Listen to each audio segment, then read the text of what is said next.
This video lecture that I am devastated we can't do in person because we're going to be talking about how the end of World War I is actually going to kickstart the beginning of World War II.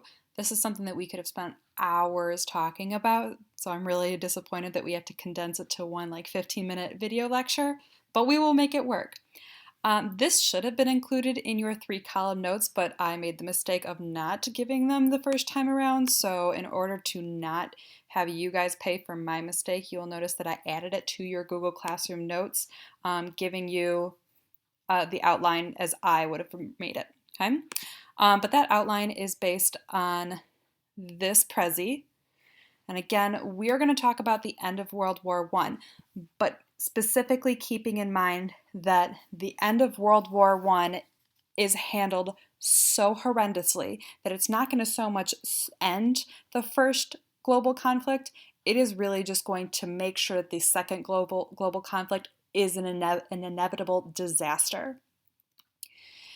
And really what that comes down to is the treaty that was meant to end the First World War, called the Treaty of Versailles. You guys are familiar with the Palace of Versailles. We talked about it when we were learning of the French Revolution, and the treaty was actually written at that palace specifically because of the size of the palace.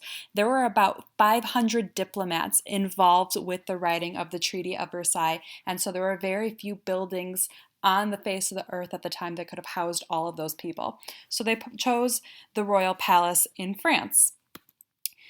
The Treaty of Versailles, you're going to notice, overlaps a lot with the main causes of World War I. The first thing that the Treaty of Versailles does is weakens Germany's military. France really took the lead in writing the Treaty of Versailles, and because France was the country that arguably faced the most geographic devastation during the First World War, they're going to hold Germany very much responsible for that destruction. And their argument is that because of that destruction, Germany cannot be trusted to have a military. So they greatly reduce the size of Germany's military, both in terms of the number of men they can have, the weapons that they're allowed to have. Remember, going back to our weapons lecture, the power of German U-boats, France will demand that Germany start to decommission their U-boats. They start to attack Germany's traditional historical alliances. The Germans have always had this very close relationship with Austria, and that was very important economically because Austria had a strong industrialized economy that helped fund a lot of Germany's war efforts. So by cutting off that relationship, the treaty was meant to essentially cut Germany off from their financial strongholds. Treaty also attacks Germany's empire.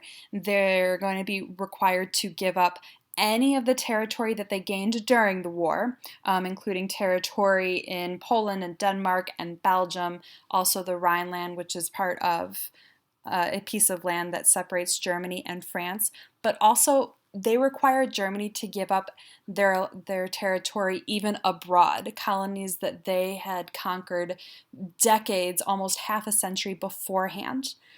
And then the other part, and arguably the most devastating part of the Treaty of Versailles, France requires Germany to not only admit fault for the global conflict, but to pay for the conflict, literally pay. Keep in mind that World War I was started because of an issue between Serbia and Austria-Hungary. Germany and France came in because of their relationship to those two countries. But because France is so bitter about the destruction, they hold Germany responsible. They require them to admit all fault and pay billions of dollars at the time that become trillions later.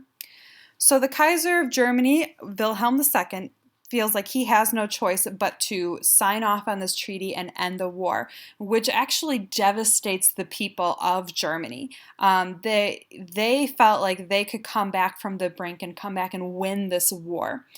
So as a result, immediately after signing the Treaty of Versailles, Wilhelm II faces a near revolution from the German people and steps down, and Germany, in place of having a king, designs a republic. But nevertheless, this new government is going to be completely devastated by the amount of reparations, payments that they have to make to France and also Belgium, and to a smaller extent, to make up for the devastation, the destruction, to repair all of the damages caused by World War I. So again, this was billions of dollars a century ago, worth well into tens of trillions of dollars nowadays. Since Germany has to pay all of that money to another country, their currency more or less becomes worthless, okay? Keep this in mind. In 1919, a loaf of bread cost 1 mark, a mark being their version of the dollar. 4 years later, it cost 100 billion marks to get a loaf of bread. So Germans would have to pile all of their money into a wheelbarrow, bring it down to the corner store, and return with a loaf of bread. Their money was so worthless that it became very common just to make bricks of money for the children to play with, because who cares if the children lose it? It doesn't mean anything. It was more or less just like littered in the streets and swept into the gutters because it was so meaningless. It might as well just have been like an old scrap of paper. And another common thing to do was simply to burn it, because if you can't use the money to buy things, you might as well burn it so that you can actually keep your family warm at night. Another common thing was to wallpaper the walls of your house with this, and just to have an extra layer of insulation, since again, the money itself was not worth a darn thing. As a result of this, the German people become extremely desperate, and this is going to create a window for fascism to grow, not only in Germany, elsewhere too, and specifically for fascist dictators to take power. Now, the first dictator to take power in the 20th century was actually communist, not fascist. After Lenin dies in 1924, Joseph Stalin takes power. He will become more important to our story next week. The first fascist dictator takes power in Italy in 1925. His name is Benito Mussolini. Then fascism will spread into Japan, which was another country that was hit very badly by the Great Depression. Both Germany and Japan were hit by the Great Depression before the United States, before most of the world, and hit far worse in terms of unemployment and inflation. And Hitler is going to actually be the third and last of the fascist dictators to gain power in the 20th century, formally taking power in 1933. One thing that I need you to remember about his rise to power is that it was done completely legally. But first, let's talk about what fascism means. Fascism means a lot of different things. But the cornerstone of fascism, we're going to come back to militarism, the cornerstone of fascism is that the strength of the nation takes priority over the strength of the individual. And as a result of that, this idea of having your own voice, your own vote, is scrapped, okay? There's no democracy. There's no room for democracy. There also becomes this idea of survival of the fittest, and that will mean both in terms of the economy, okay? Rampant capitalism. So the more power you have to make money, the better off, and the country is going to protect your ability to make money. But that means that anyone who's put out of business, well, they must have just deserved that. Anybody who was left poor, they must have just deserved that. There's not going to be any level of protection for those who need the assistance of the government.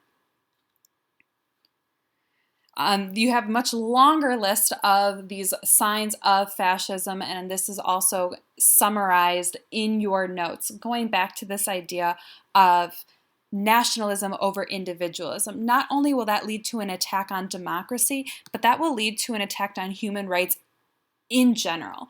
This idea of being able to protect your own individual rights, your own voice, gone in a fascist country. Okay?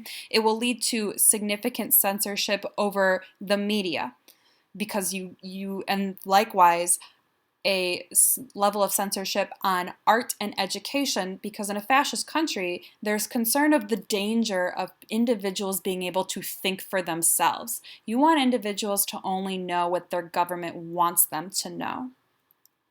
there will be a return to this traditional culture, whether it is in Japan or Italy or Germany. And that means emphasizing their own ethnic culture. Their traditional religion will be intertwined in the government, but this also is going to lead to significant sexism, forcing women back into their more traditional roles in the home so that they can raise children to be good countrymen and women, and going back to the more nuclear idea of the family. And another element, again, as I mentioned, this idea of survival of the fittest, that feeds into more militarism. It feeds into more capitalism, where the larger businesses are going to be protected, but smaller businesses and likewise individual who need some assistance will get none. It will lead to significant corruption and cronyism. And cronyism means that you keep your friends close, you promote your friends so that you are constantly confident that you're surrounded by people who are on your side. And then it will likewise lead to fraudulent elections on the rare occasion that election is allowed, because, as I mentioned before, fascist countries do not allow for much democracy. And then it will lead to the persecution of the outsiders, okay? Being able to scapegoat or blame outsiders, foreigners, people who are considered quote unquote weak for the weakness of the country, and targeting those populations.